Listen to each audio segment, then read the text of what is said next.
دوستانو په انټرویو کې څنګه زیرک او هوښیار واوسو.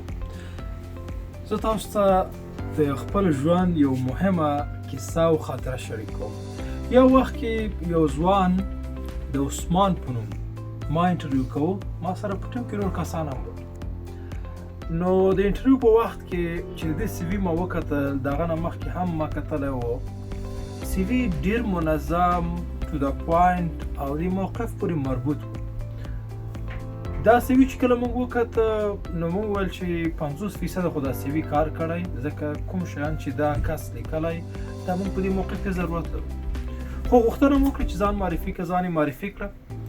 نو کله چې مې د تجربې پوښتنه وکړه نو تجربې برخه کې ویل چې تجربه نه لرم.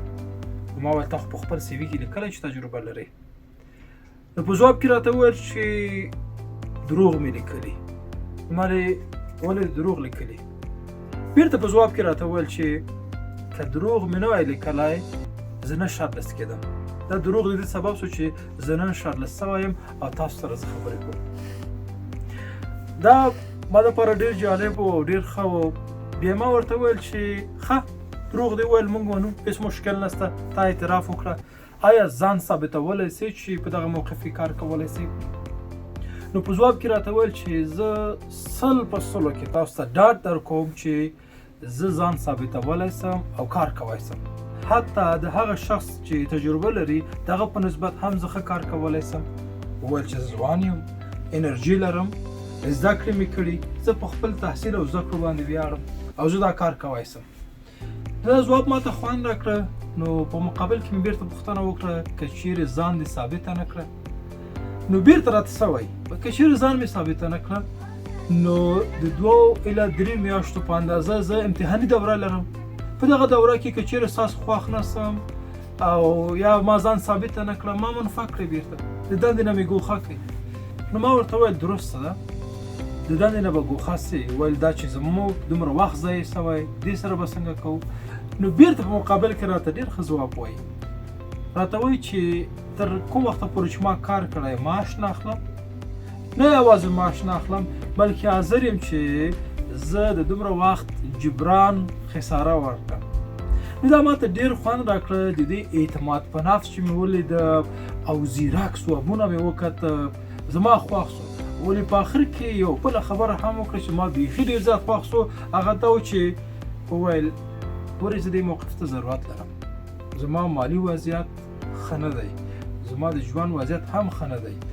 زه دې موقف ته باید راسم، ځان باید کامیاب کړم او زه شپه او ورځ کار کوم، ځان کامیابوم، فقط تاسو ماته موقع راکړئ. نو کله چې دا وضعیت مې وکته نو ټیم ته مې وویل چې یو موقع ورته ورکوو، راځئ ګورو چې دا ځوان څنګه ځان ثابتوي. تاسو باور وکړئ چې دا ځوان رښتیا هم ډېر زیرک پر مخ لاړه او ځان یې ثابت کړ. نو تاسو ته وایم ستاسو صداقت، ستاسو ایمانداري، ستاسو زیرکتیا چې څنګه د انټرویو سوالونو ته تاسو باید ځواب ووایئ او څنګه کمیونیکیشن وکړئ او څنګه په خپلو غلطیو باندې اعتراف وکړئ، دا ډېره مهمه ده. دا ستاسو د ګټلو یا د مقررۍ چانس پورته کوي، لوړوي. دلته دوستانو یو شی ما تجربه کړی. که چیرې تاسو زیرک واوسئ تاسو کولی شئ چې په انټرویو کې هم کامیاب شئ او په آینده کار کې هم ځان بریالی ثابت کړئ. پوهېږئ دغه عثمان مشواڼی لا تر اوسه پورې ما سره کار کوي. ولې د کارمن په توګه نه بلکې د یو شریک په توګه ما سره کار کوي. خپل د آمر سره پارټنر دی او خپل بزنس پر مخ وړي. څومره چې کېناست راسره موږ سره خبرې وکړلې، بزنسمن دې درلود، دا نور هم پرمختګ وکړه، نور هم قوي سو. ما هم ورته مشورې ورکړه، نور هم پر مخ لاړه. نن خپل کاروبار لري، بزنس لري او ما سره پارټنر دی. دواړه په مشترکه ځینې پروژې او برنامې پر مخ وړو. ګورئ دا د عثمان زیرکتیا وه چې ځان د انټرویو څخه وویسته، په انټرویو کې کامیاب سو. بیا 3 میاشتې امتحاني دوره وه، په هغه کې هم آوټسټانډینګ ایکسلنټ نمره یې واخیسته. د هغه نه وروسته خپل کار دومره په صداقت پر مخ ویوړه او دومره ځان صادق او ایمانداره معرفي کړه چې امیر ورته د پارټنرشپ وړاندیز کوي. ګورئ دوستانو ستاسو زیرکتیا، ستاسو صداقت او ایمانداري، ستاسو ډیډیکیشن او فوکس په په یو موقف کې ډیره مهمه ده او ستاسو سرنوشت ټاکي.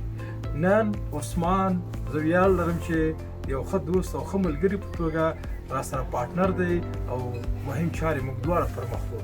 زه د هغه نه زده کړه کوم، هغه زما څخه زده کړې کوي.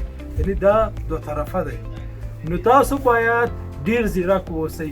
دا قصه مې ځکه وکړه چې دا عملا زما په مخ کې تېر شوی وه. که چیرې تاسو هم زیرک واوسئ، هوښیار واوسئ، کامیابېدی شئ. کارپو makes you ready to work. کارپو تاسو کار ته چمتو کوي.